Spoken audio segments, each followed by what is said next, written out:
The Democratic presidential candidates held their first debate of the primary season last night in Las Vegas. 5 candidates on stage, but not necessarily 5 candidates created equally. The runaway winner, Hillary Clinton, she had the debate that she would have wanted. She came across as someone who was thoughtful, as she put it, progressive, who likes to get things done. You know, it's like a prize fight, and forgive the cliche, you know, a tie going to the champion. I mean, she went in as the front runner. She was the one they were all gunning for.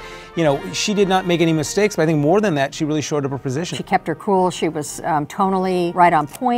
She was friendly, she was forceful but not overly forceful. She sort of negated a lot of the criticisms that have been made about her over the years. You know, Bernie Sanders, it was funny, Bernie Sanders started out with that loud, booming Bernie thing that he does at his rallies, and I thought, boy, he's going to come across really, really hot. After that start, I think he toned it down. That said, I think he spent a lot of the night on the defensive. Clinton went after him hard for his more conservative policy on guns. He replied that he represented a rural area and he was, you know, defining his gun positions by way of his voters, but his voters now are overwhelmingly urban, and they're not of the same position that he is. And so I think she scored points off of him then. Hold those cards and letters. I don't know very many people who think he's actually going to win the nomination, but he definitely has a strong following. That said, I'm not sure he did a whole lot tonight that would expand his base beyond that very young audience that has been turning out for him. Martin O'Malley, former governor of Maryland, he's the one who's been agitating. We need more of these debates, more of these debates. I thought he did well. He came across as what he is, which is a well-spoken, thoughtful, experienced politician with a record. You may not like it if you're conservative, but a credible, progressive, quote,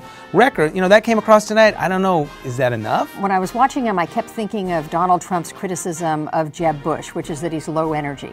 I mean, compared to Bernie Sanders, who was sort of flying out there, and Hillary Clinton, who was forceful and a sort of a personage on the stage.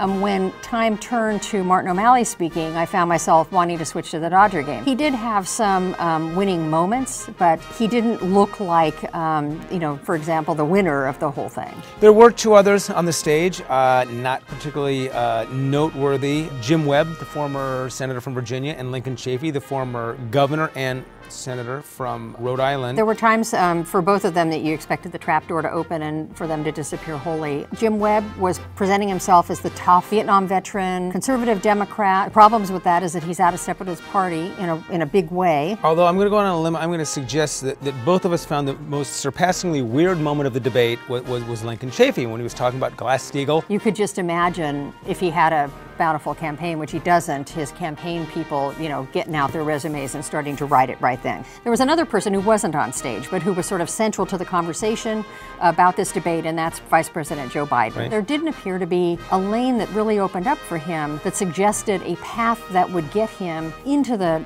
you know, close confines of Clinton as she holds on to her front-runner status. Thank you very much. For more on politics, go to latimes.com/politics.